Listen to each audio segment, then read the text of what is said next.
Salam sehat dari Rumah Sakit Advent Bandung.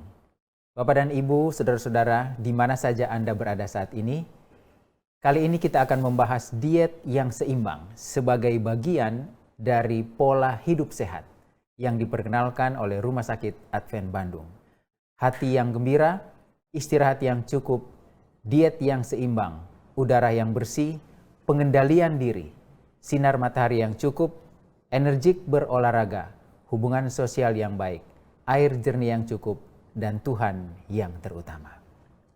Ketika kita berbicara tentang diet, maka kadang-kadang yang kita pikirkan adalah jenis makanan. Padahal sebenarnya diet, apalagi diet yang seimbang, sama sekali tidak hanya ditentukan oleh jenis makanan, tetapi ditentukan juga oleh faktor-faktor yang lain. Mari kita mempelajarinya. Untuk membuat supaya diet seseorang itu menjadi seimbang, maka ada beberapa hal yang harus diperhatikan.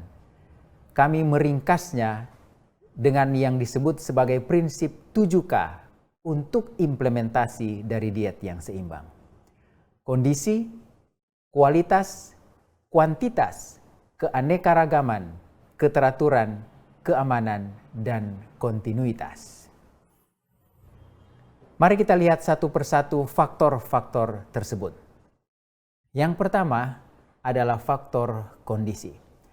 Ketika seseorang mau menggunakan diet di dalam kehidupannya dengan tujuan supaya dia mendapatkan kesehatan, maka salah satu faktor yang sangat berperan penting, bahkan mungkin menjadi faktor yang pertama harus dipertimbangkan adalah faktor kondisi seseorang. Kenapa?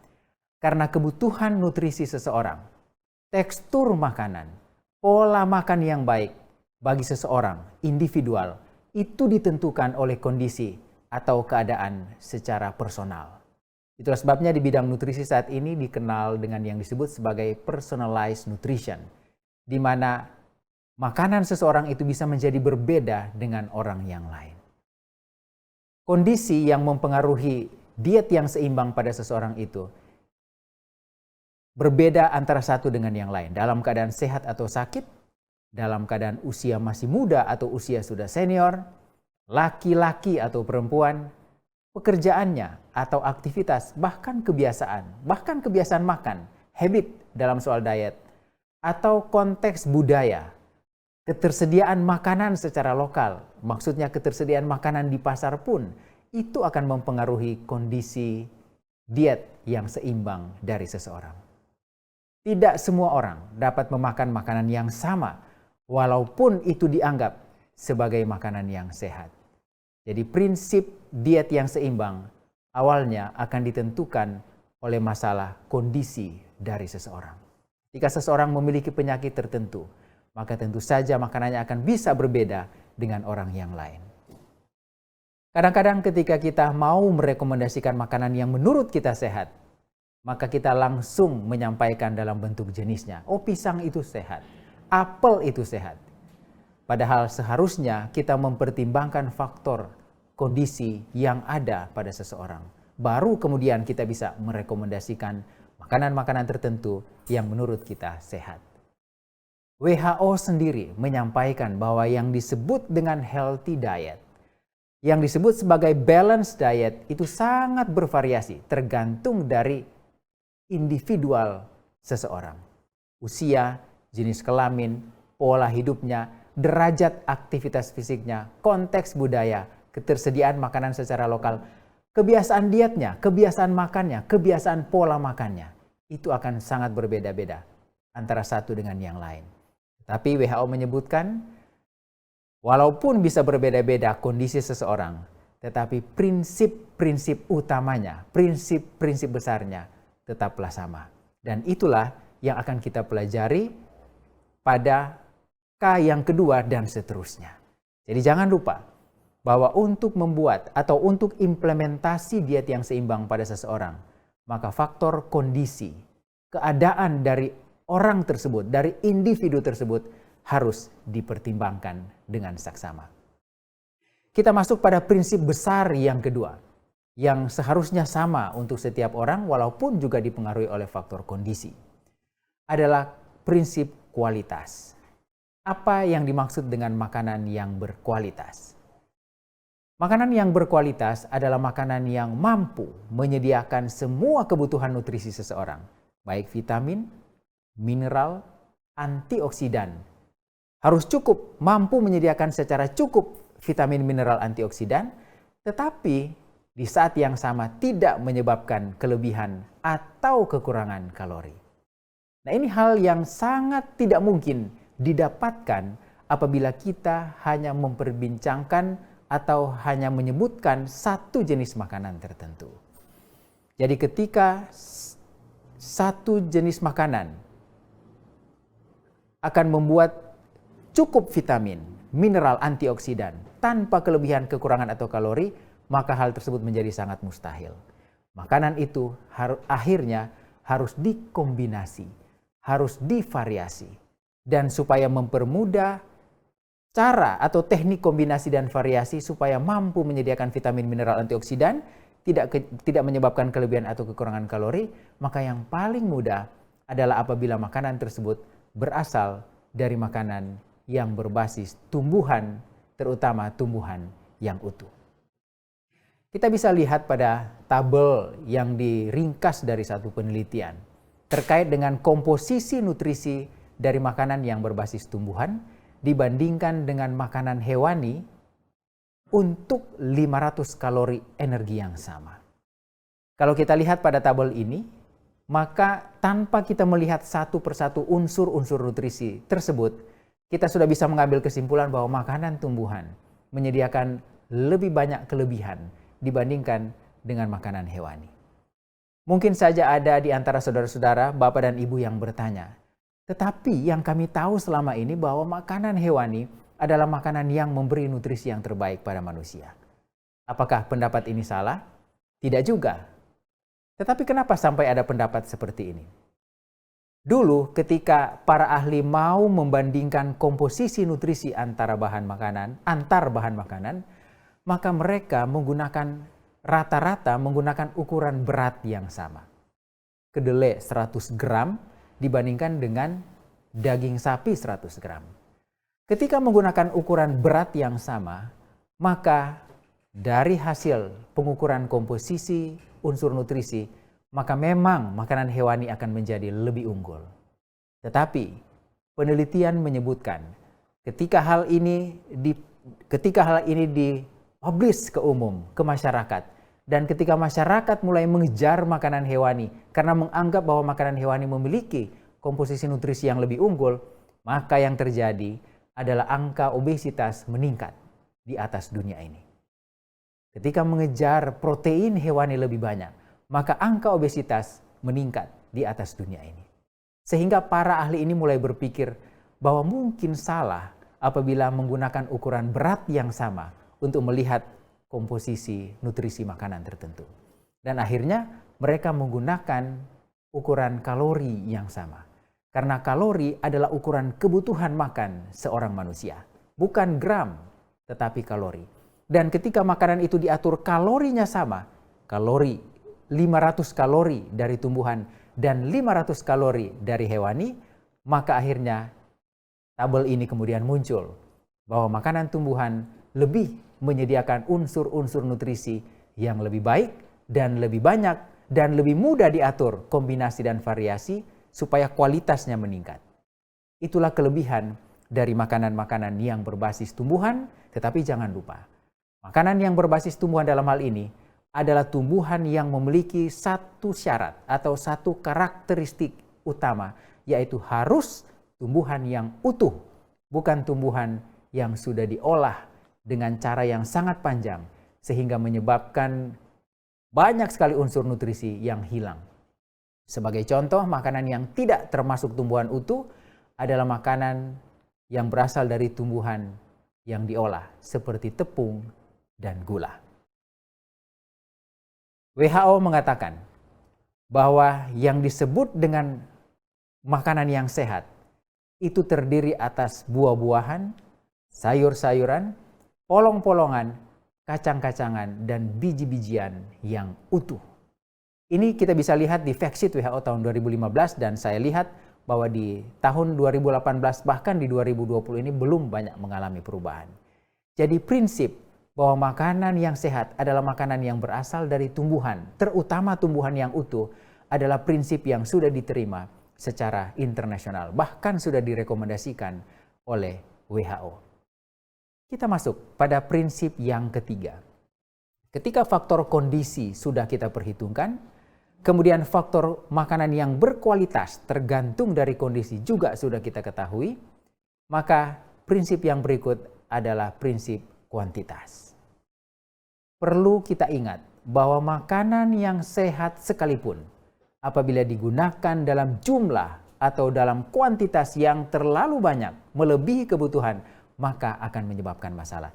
Ingat bahwa prinsip dari makanan yang berkualitas adalah makanan yang mampu menyediakan semua unsur nutrisi, termasuk karbohidrat, protein, lemak, vitamin, mineral, antioksidan, dan air dalam jumlah yang cukup, bukan dalam jumlah yang berlebihan.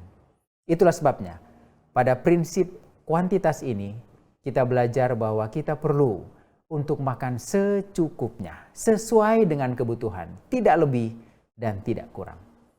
Memang konsep makan secukupnya sesuai dengan kebutuhan itu juga berbeda-beda antar orang. Ini juga termasuk pada faktor kondisi yang sudah kita pelajari di awal tadi. Bahwa ketika seseorang itu masih anak-anak, dibandingkan dengan ketika dia menjadi dewasa, maka kebutuhan makannya akan menjadi berbeda. Ketika seseorang itu memiliki berat badan yang berlebihan dan dia mau mengatur jumlah makannya, maka ketika berat badannya sudah normal, jumlah makanannya pun akan menjadi berbeda.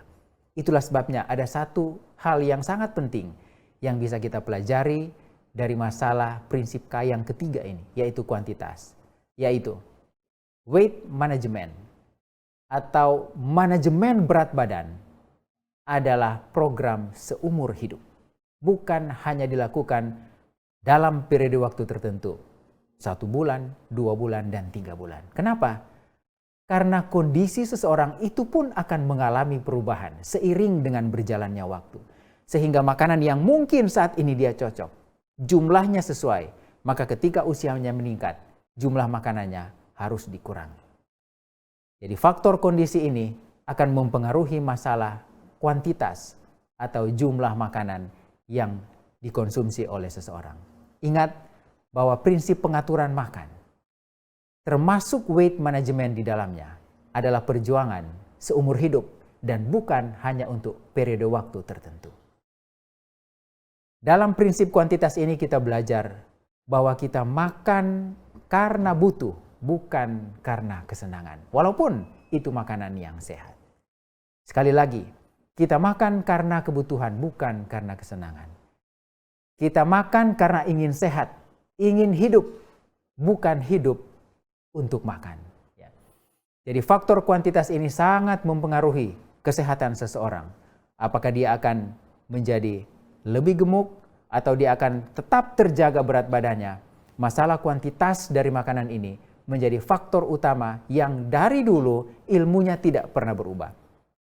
Bapak dan Ibu, saudara-saudara, perlu saya ingatkan lagi bahwa ilmu kesehatan, termasuk ilmu kedokteran, termasuk ilmu nutrisi di dalamnya, adalah ilmu yang selalu saja mengalami perubahan. Ilmu yang sifatnya dinamis, tidak statis. Tetapi ada beberapa hal yang tetap statis ya, karena ilmunya tidak berubah, yaitu berat badan seseorang, baik menjadi gemuk atau menjadi kurus, sangat dipengaruhi oleh jumlah makanan atau dipengaruhi oleh kalori dari makanan yang dikonsumsi oleh seseorang. Ini masih sama ilmunya sejak dulu bahkan sampai saat ini. Itulah sebabnya ketika berbicara masalah kalori, maka itu berarti kita berbicara masalah kuantitas dari makanan yang dikonsumsi. Itulah sebabnya masalah kuantitas ini menjadi hal yang sangat penting. Walaupun di tempat kita makanan-makanan sehat bergelimpangan di mana-mana, sangat banyak. Tetapi kalau kita tidak mengatur jumlahnya dengan sangat baik, maka manfaat dari makanan-makanan sehat tersebut akan hilang. Dan justru kita bisa mendapatkan masalah karena kelebihan makanan atau karena kekurangan makanan. Kadang-kadang ketika kita mengalami satu penyakit tertentu, cancer misalnya, ketika kita mengalami kanker, maka yang kita pikirkan adalah saya makan apa ya? Saya kena apa ya? Jangan lupa bahwa salah satu pemicu atau penyebab dari kanker juga adalah karena kita tidak makan sesuatu. Kita tidak makan apa. Kita mengalami kuantitas yang rendah terkait dengan makanan-makanan tertentu. Misalnya sayuran. Dari data yang ada, diketahui bahwa sudah sejak lama orang Indonesia, termasuk populasi di atas dunia ini, yang konsumsi sayurannya, sayur dan buahnya, jauh di bawah yang direkomendasikan oleh WHO. Data riset kesehatan dasar 2018 dari Kementerian Kesehatan negara kita menyebutkan bahwa orang usia produktif yang makan sayur dan buah cukup sesuai dengan definisi WHO adalah lebih atau sama dengan 5 porsi per hari. Itu hanya 5% saja. Hanya 5% saja orang yang cukup makan sayur dan buah. Itu artinya 95% orang Indonesia mengonsumsi sayuran dan buah dalam kuantitas yang terlalu rendah. Sehingga akhirnya muncul penyakit-penyakit yang tidak kita inginkan. Salah satu yang perlu kita ketahui bahwa di era pandemi COVID dianjurkan untuk mengonsumsi sayuran dan buah bahkan lebih banyak.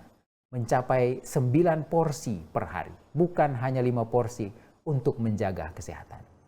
Jadi jangan lupa bahwa ketika kita berbicara makanan yang sehat, ketika kita berbicara diet yang seimbang, maka faktor kuantitas, faktor jumlah makanan tidak boleh kelebihan, tidak boleh kekurangan adalah faktor yang sangat penting untuk kita pikirkan dan kita implementasikan di dalam kehidupan kita sehari-hari. Makan berlebihan akan menyebabkan penimbunan kalori yang berlebihan, sehingga menyebabkan risiko kita terhadap penyakit tidak menular menjadi sangat meningkat. Dan hal ini sudah kita ketahui bersama. Ingat bahwa masalah makan berlebihan itu menjadi beban dunia saat ini. Di beberapa negara bagian makanan itu serba kekurangan, kurang makan. Tetapi di sebagian besar pelosok dunia ini justru makan berlebihan menjadi masalah utama, termasuk di negara kita. Itulah sebabnya kita harus hati-hati dengan masalah kuantitas dari makanan. Ada tips sederhana yang saya mau sampaikan bagi Bapak dan Ibu, saudara-saudara, walaupun kita berbicara kuantitas, kita berbicara kelebihan dan kekurangan, seperti yang saya sudah sampaikan tadi, tetapi saya juga mau menyampaikan tips sederhana untuk menentukan kebutuhan jumlah makan. Dalam hal ini contohnya untuk menurunkan berat badan. Yang pertama adalah kita menggunakan metode isi piringku yang sudah diangkat oleh Kementerian Kesehatan negara kita, Kementerian Kesehatan Republik Indonesia. Isi piringku ini adalah rekomendasi makan untuk orang Indonesia. Bapak dan Ibu, saudara-saudara yang ingin tahu apa sih rekomendasi makan untuk orang Indonesia, dan apabila dicari melalui website WHO, maka isi piringku ini akan muncul. Ya, jadi WHO merekomendasikan isi piringku untuk metode makanan yang sehat untuk orang Indonesia. Dan isi piringku ini sudah dicoba untuk menurunkan berat badan, untuk mengendalikan kolesterol, untuk mengendalikan gula darah, sangat efektif. Kalau kita lihat di gambar ini, maka metode makan isi piringku adalah kita menggunakan piring seperti yang biasa kita gunakan sehari-hari, dan piring kita itu kita bahagi secara imajiner dalam 3 bagian yang besar. Satu bagian kita isi dengan sumber karbohidrat bervariasi. Kita dianjurkan untuk makan bervariasi. Jangan tergantung pada nasi saja. Jangan tergantung pada jenis makanan karbohidrat saja, tetapi bervariasi. Pagi nasi, siang singkong, malam kentang. Atau hari ini nasi, besok kentang, besok terserah. Yang penting makanan harus bervariasi dan jumlahnya hanya mencakup 1/3 bagian dari piring kita. Kemudian 1/3 yang berikutnya diisi dengan kelompok sayuran bervariasi. Sayur kangkung, sayur bayam, brokoli, dan lain sebagainya. Di negara kita banyak sekali jenis sayuran bervariasi. Kalau kita perhatikan metode isi piringku ini, maka sumber karbohidrat, makanan sumber karbohidrat dan sayuran itu 1:1. Karena sayuran itu akan membackup kekurangan-kekurangan yang mungkin saja terjadi ketika kita makan sumber karbohidrat yang bukan berasal dari makanan tumbuhan yang utuh. Sehingga kita harus ingat bahwa ketika kita makan makanan sumber karbohidrat, sayur harus sama banyak dengan makanan sumber karbohidrat yang kita makan. Sepertiga berikutnya kita bahagi dua. Setengah buat buah-buahan, bervariasi juga, jangan makan buah yang sama berhari-hari. Dan setengah dari sepertiga yang sisa adalah lauk pauk. Bisa digabung antara protein hewani dan protein nabati. Walaupun sangat dianjurkan untuk kita lebih banyak mengonsumsi protein nabati karena lebih banyak memberi keuntungan. Seperti yang kita sudah pelajari di prinsip K yang kedua, prinsip kualitas. Setelah kita makan sesuai dengan metode isi piringku, maka yang berikut yang harus kita pikirkan adalah pola makan kita, jadwal makan kita. Makan 3 kali sehari. Apabila tidak ada masalah kesehatan tertentu, maka kita tidak butuh makan di antara jam makan. Makan 3 kali sehari dengan jarak jam makan sekitar 5-6 jam, dan makan yang terakhir, makan sore atau makan malam, sekitar 3-4 jam sebelum kita istirahat. Ini hal yang sangat penting untuk kita lakukan. Langkah yang ketiga adalah pantau berat badan berkala. Karena contoh yang saya sampaikan ini, contoh untuk mengetahui berapa kebutuhan kita, lebih diarahkan pada untuk menurunkan berat badan. Jadi kita perlu pantau berat badan berkala. Kita masih banyak sekali melakukan kesalahan ketika melakukan penimbangan berat badan. Penimbangan berat badan yang benar adalah tidak boleh dilakukan setiap hari. Seminggu sekali. 1 minggu 1 kali. Jangan dilakukan setiap hari. Karena proses penurunan atau peningkatan berat badan tidak terjadi harian. Minimal itu akan terjadi mingguan. Yang berikut adalah kita tentukan hari apa kita mau timbang berat badan. Misalnya hari Minggu pagi, hari Senin pagi, terserah. Tapi kita harus punya hari-hari yang sama untuk melakukan pemantauan berat badan. Yang ketiga, pemantauan berat badan itu tidak boleh dilakukan sembarang waktu, tetapi harus dilakukan saat bangun pagi. Saat bangun pagi dan setelah buang air kecil. Ada beberapa orang yang bisa buang air besar juga tanpa harus di-trigger, dipicu dengan minum. Itu juga satu hal yang baik. Tetapi rata-rata orang ketika bangun pagi, maka dia ada dorongan untuk berkemih, untuk buang air kecil. Maka silahkan buang air kecil, jangan dulu minum, jangan dulu makan, jangan dulu olahraga. Langsung timbang berat badan. Itu adalah berat badan yang paling mendekati berat badan yang sebenarnya. Dan itulah nilai berat badan yang digunakan untuk menilai apakah berat badan saya bertambah atau berkurang 1 minggu 1 kali. Ketika kita sudah melakukan hal ini beberapa minggu, maka kita akan mulai melihat, berat badan saya ternyata mulai berkurang. Untuk program penurunan berat badan itu satu hal yang baik. Untuk program maintain berat badan itu satu hal yang tidak baik. Kita harus menambah jumlah makan kita. Untuk menurunkan berat badan itu satu hal yang baik, karena memang kita harapkan berat badan kita berkurang. Apabila tujuan kita untuk menurunkan berat badan dan ternyata ketika kita melakukan metode ini, berat badan kita itu belum beranjak turun, maka itu berarti yang kita makan masih terlalu banyak. Apa yang harus kita lakukan?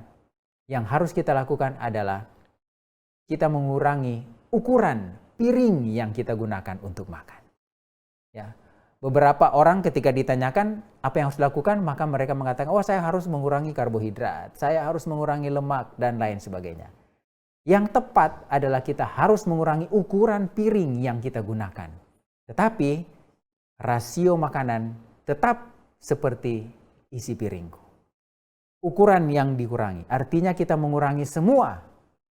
Kita mengurangi kalorinya, kita tidak hanya mengurangi protein, kita tidak hanya mengurangi lemak atau karbohidrat. Karena kalau kita melakukan hal itu, maka akan terjadi perubahan keseimbangan di dalam diet kita. Ukuran piring yang kita kurangi. Kalau kita mau naikin berat badan, kita cari piring yang lebih besar.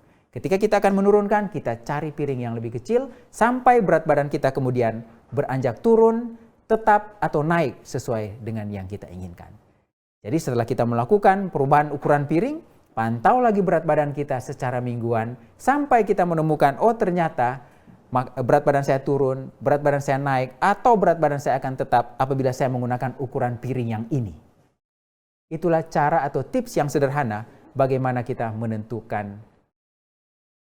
kuantitas atau jumlah kebutuhan makan yang bisa kita lakukan. Hal ini bisa dilakukan tanpa kita menimbang makanan. Hal ini bisa dilakukan tanpa kita mengetahui berapa kebutuhan kalori kita. Karena kadang-kadang apabila menggunakan kebutuhan kalori atau menimbang makanan, maka hal tersebut akan menjadi lebih ribet, lebih rumit daripada yang kita bayangkan. Mari kita masuk pada prinsip yang keempat dari prinsip 7K diet yang seimbang. Prinsip yang keempat adalah prinsip keanekaragaman. Tadi saya sudah menyampaikan bahwa makanan harus bervariasi. Variasi dan kombinasi yang tepat. Kenapa makanan manusia itu harus bervariasi? Kenapa kita tidak dianjurkan untuk makan makanan yang sama berhari-hari? Paling tidak ada 3 tujuan, 3 target ketika makanan itu divariasi atau dikombinasi dengan tepat.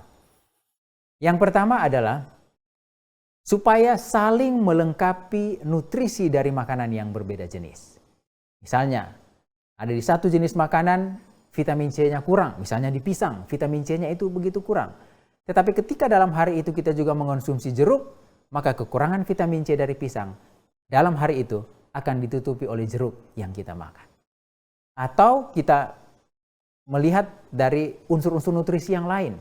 Ada sayur-sayuran hijau yang kaya zat besi, tetapi kemudian di jeruk mungkin kurang zat besi. Tetapi ketika kita mengombinasikannya, maka yang terjadi adalah penyerapan dari zat besi dari sayur-sayuran akan ditingkatkan jumlahnya di dalam saluran cerna oleh vitamin C yang berasal dari jeruk. Itulah manfaat kenapa makanan itu perlu divariasi dan dikombinasi. Yang kedua, tujuannya adalah untuk membatasi unsur nutrisi tertentu atau kita sebut fitokimia tertentu dalam bahan makanan agar tidak terjadi akumulasi. Yang perlu Bapak dan Ibu perhatikan, saudara-saudara perhatikan adalah makanan yang sehat sekalipun, berasal dari tumbuhan sekalipun, tetap memiliki potensi toksik atau racun di dalam tubuh manusia. Beberapa penelitian menunjukkan bahwa kalau orang kelebihan brokoli, maka akan menyebabkan masalah tiroid.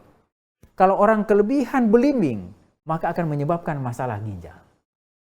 Itulah sebabnya tujuan makanan bervariasi dan kombinasi adalah untuk membatasi fitokimia yang mungkin berada di dalam bahan makanan yang bisa berpotensi toksik pada manusia. Manfaat yang ketiga atau target, tujuan yang ketiga, kenapa makanan itu harus bervariasi, kombinasinya harus tepat, adalah untuk menjaga atau memperkuat efek fitokimia makanan tertentu. Tadi saya sudah sempat sebutkan contohnya. Ketika kita makan makanan yang mengandung zat besi dari tumbuhan, digabung dengan vitamin C dari buah-buahan, maka efek penyerapan zat besi akan ditingkatkan oleh vitamin C yang berasal dari buah-buahan. Dan hal ini juga terjadi pada fitokimia yang lain, pada unsur-unsur nutrisi yang lain yang ada di dalam bahan makanan yang berbeda-beda. Itulah sebabnya prinsip keanekaragaman yang mencakup variasi dan kombinasi yang tepat harus kita lakukan di dalam diet kita. Jangan makan makanan yang sama berhari-hari, karena cenderung kita akan mengalami toksisitas karena akumulasi atau mengalami defisiensi dari unsur-unsur nutrisi tertentu. Kita masuk pada prinsip yang kelima. Prinsip yang kelima ini adalah prinsip keteraturan. Kita dianjurkan untuk makan teratur, makan pada jam makan yang sama setiap hari. Salah satu hal yang sangat penting yang bisa kita pelajari dari prinsip keteraturan ini adalah kita tidak dianjurkan makan karena didorong oleh rasa lapar. Ketika kita makan karena didorong oleh rasa lapar, maka sudah terlambat. Kita sebenarnya sudah mengalami kekurangan dari beberapa unsur nutrisi tertentu termasuk air, dan cenderung kita tidak bisa mengontrol jumlah makanan kita karena sudah didorong oleh rasa lapar. Itulah sebabnya yang terbaik adalah makan di jam yang sama, makan di jam makan. Kenapa harus makan? Karena sudah jam makan. Itu adalah jawaban yang terbaik. Makan 3 kali atau 2 kali sehari dengan berpatokan pada kecukupan kalori yang kita sudah pelajari sebelumnya. Makan pada jam makan yang sudah direncanakan secara teratur dan konsisten. Hal ini juga dari penelitian, ketika kita terbiasa makan pada jam makan yang sama, itu akan menyinkronkan, akan membuat sinkron antara otak kita dan kemudian organ-organ perifer yang ada di dalam tubuh kita. ginjal, kemudian pankreas, usus, liver, dan lain sebagainya. Ketika otak kita sinkron dengan berbagai organ perifer, kita sebutkan sebagai organ perifer yang ada di dalam tubuh kita, maka kita akan menjadi lebih sehat, di mana penyakit MAH tidak akan terjadi, atau bahkan penyakit-penyakit kronis yang lain, yang sering disebabkan karena kita tidak makan pada jam makan yang sama setiap hari. Sehingga tidak sinkron jam biologis antara otak kita dan kemudian organ-organ perifer yang menghasilkan hormon dan enzim untuk membantu proses pencernaan manusia. Itulah sebabnya sekali lagi jangan lupa bahwa kita perlu untuk makan teratur, makan di jam-jam yang sama setiap hari. Karena itu adalah yang terbaik dan memang sudah didesain oleh Tuhan untuk kita lakukan supaya kita bisa mendapatkan kesehatan kita dari makanan yang kita makan. Jadi jangan lupa prinsip makan, prinsip 7K yang kelima, yaitu keteraturan pola makan. Makan 3 kali atau 2 kali sehari dengan berpatokan pada kecukupan kalori. Jangan makan karena didorong oleh rasa lapar. Kita makan karena sudah jam makan. Makan sebelum lapar dan berhenti sebelum kenyang. Itu adalah insight yang kita bisa dapatkan dari prinsip keteraturan ini. Ini adalah contoh ketika seseorang itu tidak makan pada jam makan yang sama. Bapak dan Ibu, saudara-saudara bisa lihat grafik yang berwarna biru, yang berwarna gelap yang ada di bagian bawah. Ketika seseorang makan pada jam makan yang sama, pagi, kemudian siang, kemudian malam, maka yang terjadi adalah unsur-unsur nutrisi akan meningkat di dalam darah. Dan kemudian setelah mencapai waktu tertentu, tentu saja berbeda untuk setiap unsur nutrisi, maka unsur-unsur nutrisi tersebut akan masuk ke dalam sel, berpindah ke dalam sel sehingga kadarnya di dalam darah akan berkurang. Berkurang dan kemudian tiba pada tahap awal. Kemudian jam makan siang tiba, orang tersebut makan, unsur nutrisi dalam darah akan meningkat lagi. Sesuai dengan jam tertentu, berpindah ke dalam sel, kadarnya berkurang di dalam darah dan turun sampai pada tahap awal. Dan makan malam juga seperti itu dan seterusnya. Maka kalau kita lihat ini tidak akan menjadi masalah pada orang tersebut. Karena tidak akan ada akumulasi atau tidak ada unsur-unsur nutrisi akan menjadi sangat tinggi. Tetapi kalau kita makan tidak pada jam makan yang sama, jam 7 di rumah sudah sarapan. Ketika datang di kantor, dikasih snack, makan. Dikasih susu, makan. Dikasih kue, makan. Maka yang terjadi adalah gambar yang di atas, grafik yang di atas. Unsur nutrisi naik di dalam darah. Belum turun sampai pada tahap awal, pada tahap yang bisa kita sebutkan tahap normal awal, udah naik lagi di dalam darah. Belum turun lagi sampai tahap awal, sudah makan lagi sehingga naik lagi di dalam darah. Dan ujung-ujungnya terjadi satu kondisi yang kita kenal dengan hipertrigliseridemia atau hiperglisemia pasca makan. Ini tidak tunggu 1 bulan, 2 bulan, tetapi terjadi sesaat setelah kita selesai makan. Atau paling tidak di dalam hari itu, ketika kita makan tidak teratur.